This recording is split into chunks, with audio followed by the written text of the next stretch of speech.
CBN e a Tecnologia, com Gilberto Sudré.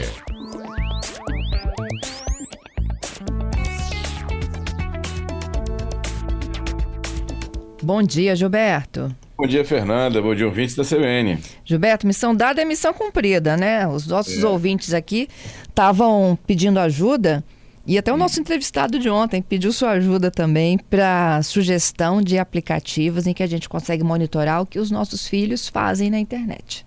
Então, Fernanda, assim, antes de começar a falar basicamente dos aplicativos exatamente, né, que a gente já vai comentar aqui alguns deles, eu acho importante a gente comentar que, assim, independente dos aplicativos que a gente vai colocar no smartphone, no computador, no tablet lá dos nossos filhos e filhas, é importante a gente saber que o aplicativo ele é só um complemento, né? Na verdade, o importante, o que vai fazer realmente a diferença nessa situação é a conversa, ou seja, o esclarecimento para mostrar que a internet ele tem várias situações que são assim, difíceis, que são complicadas, que são até que deve se desconfiar dessa situação, dessas abordagens de pessoas que você não conhece. Então, ou seja, o mais importante, obviamente que o aplicativo vai ajudar, mas o mais importante é a conversa entre os pais e as crianças para esclarecer sobre riscos e ameaças da internet. Então, essa é uma questão importante, nenhuma ferramenta vai substituir isso. Mas vamos lá, vamos falar dos aplicativos. Tem um aplicativo que eu gosto bastante, que é o NetNanny.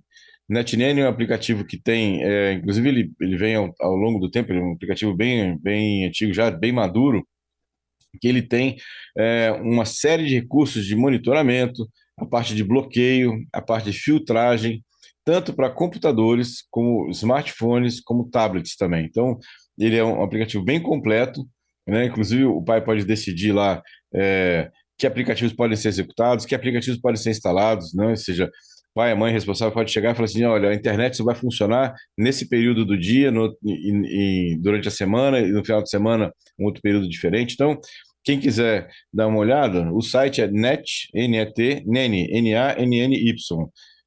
Seria a tradução de babá em inglês, né? Babá da internet, né? Seria assim, né? NetNanny.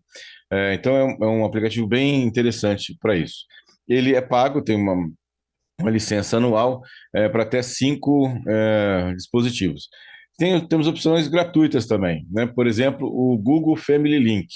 O Google Family Link é uma ferramenta do próprio Google que você instala no celular que a criança ou adolescente está utilizando e uma outra versão que você instala no celular dos pais, mães responsáveis. Então, a partir desse aplicativo que está instalado no telefone principal, né, ou seja, do pai e mãe responsável, essa pessoa que tem esse aplicativo pode controlar, por exemplo, a navegação, tempos de uso do smartphone, né? Tem uma série de filtragens também nessa situação, né? Nesse caso. Inclusive, você pode, tanto no NetNanny quanto no Family Link, monitorar, inclusive, a localização do smartphone, né? Ou seja, aonde, né, o telefone do seu filho ou filha está colocado lá nessa situação. Tem um outro aplicativo bem interessante para essa questão. Outro aplicativo também gratuito é o Life 360, né? Então ele é um aplicativo basicamente agora de localização. Então ele monitora onde o celular da criança está e aí você consegue ter saber o trajeto, onde passou, onde parou, né? Então é um aplicativo bem interessante também nessa questão, né?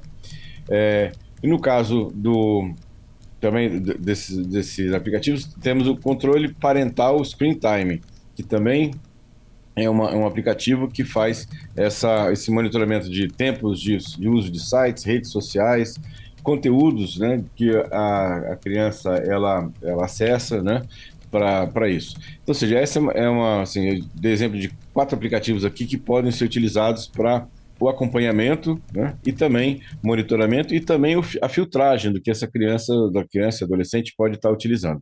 Lembrando que a criança também pode usar outros dispositivos que não dela. Então, na casa de um colega que não tem esse tipo de controle, em algumas situações, em alguns locais que têm acesso público, né, à internet também, ela pode utilizar isso. Então, de novo, né, ou seja, a parte da conversa é uma questão importantíssima nesse processo e os aplicativos vêm complementar esse bloqueio, esse monitoramento que o pai ou mãe responsável pode fazer em relação aos seus filhos e filhas.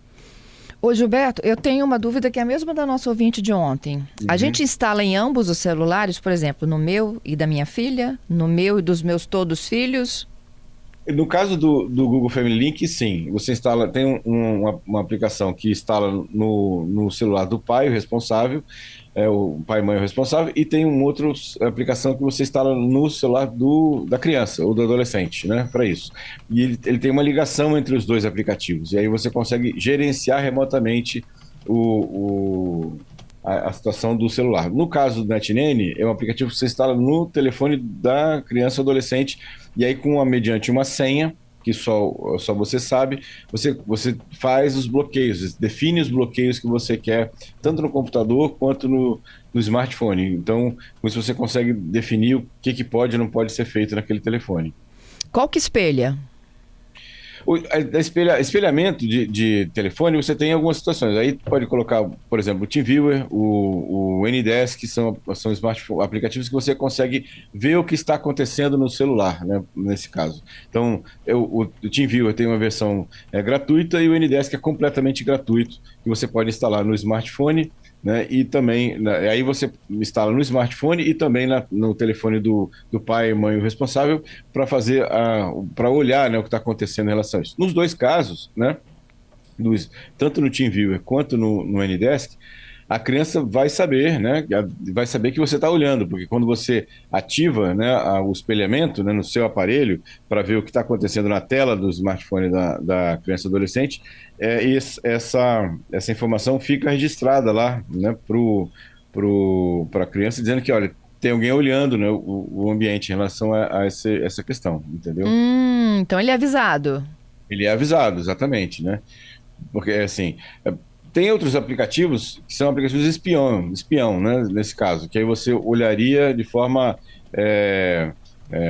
vamos chamar assim, sem nenhum tipo de informação para criança ou adolescente. É uma outra opção também, né, que você poderia fazer esse tipo de uso, né, do aparelho em relação a isso aqui, né, para isso.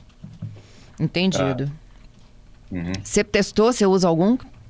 Eu testei o Google Family Link e o NetNN, os dois eu testei, né, para ver funcionamento. A interface é bem simples, e você consegue monitorar, fazer todos os tipos de controles sem nenhum tipo de problema, né, nessa situação. Funciona bastante bem, né, para isso, né? Então, ou seja, é uma opção, né, que você pode ter em relação a isso. Ok. Vamos para as perguntas aqui dos ouvintes? Vamos lá. Ainda nesse tema aí de segurança, lembra que a gente conversou no quadro da sexta passada sobre o bloqueio do Telegram? Uhum. E aí você me disse, só o WhatsApp que tem mensagens criptografadas, o Telegram tem plena condição de fornecer dados, né? Que foram solicitados à justiça. Isso, exatamente. Aí o Nathan voltou com essa pergunta, ele disse, olha, as plataformas alegam, né, que essas informações já são criptografadas, que eles não têm como entregar dados de acesso, dados de publicação. Volta a explicar para a gente, então? Então, Nathan, o WhatsApp ele tem um protocolo em que a mensagem fica armazenada só no celular de origem e de destino. Todo o trânsito da mensagem entre os dois celulares, a mensagem é criptografada na origem e descriptografada no destino. Então, teoricamente, se no meio do caminho, se alguém monitorar o que está comunicando, o que está trocando informação, não vai ver o conteúdo, porque está tudo embaralhado, criptografado. E aí a alegação do WhatsApp é que nem o WhatsApp teria acesso a essas mensagens, porque, na verdade, o único local onde ela está aberta são nos dois celulares de origem e destino. No caso do Telegram, né, ele é diferente, porque aí, no caso, a mensagem passa sem criptografia. Então, eu consigo ter um monitoramento, inclusive a mensagem fica armazenada no aparelho de origem, de destino e no servidor do Telegram. Então, o Telegram ele tem a possibilidade de fornecer o conteúdo das mensagens para a justiça, coisa que o WhatsApp, pelo menos, alega que não tem essa situação, né, nesse caso. A alternativa para a obtenção desses dados, no caso do WhatsApp, seria que o WhatsApp abrisse a sua criptografia e permitisse que a justiça, por exemplo, visse, né, ou seja, usasse uma criptografia mais fraca, de forma que a polícia ou a justiça poderia quebrar essa criptografia e ter acesso às mensagens. O WhatsApp negou peremptoriamente isso, inclusive tem outros países que estão forçando essa situação, né? Inclusive o WhatsApp ameaçou sair desses países se realmente essa exigência fosse feita e que eles tivessem que usar uma criptografia mais frágil para permitir que as mensagens fossem vistas, porque na verdade, eles não teriam controle de quem efetivamente poderia ou não ver essas mensagens, né, de forma legal ou de forma ilegal. Uhum. Tenho mais uma perguntinha, na verdade tenho mais duas, ó. A pergunta do ouvinte aqui, eu queria saber se o Facebook, por atalho, é seguro e se o aplicativo Messenger também. Então, o WhatsApp e o Facebook, né? O Facebook por atalho, ou aplicativo ou Messenger, é um aplicativo que já se sabe que ele é extremamente invasivo, né? Então, ou seja, nesse caso, né, inclusive tem vários estudos que mostram que o Facebook, quando instalado no celular, né, ou mesmo no browser, ele consegue, né, ele captura informações de que aplicativos estão executando naquele momento no seu computador, inclusive que abas estão abertas no navegador. Então, ou seja, é um aplicativo extremamente invasivo, tanto no computador quanto no celular. Pessoalmente, inclusive, agora uma experiência, assim, uma opinião própria, né? Eu não uso o aplicativo e não acesso o Facebook pelo smartphone. Não tenho nem Messenger e nem WhatsApp, nem Facebook, desculpa, instalado no meu celular. Jura? Não tenho.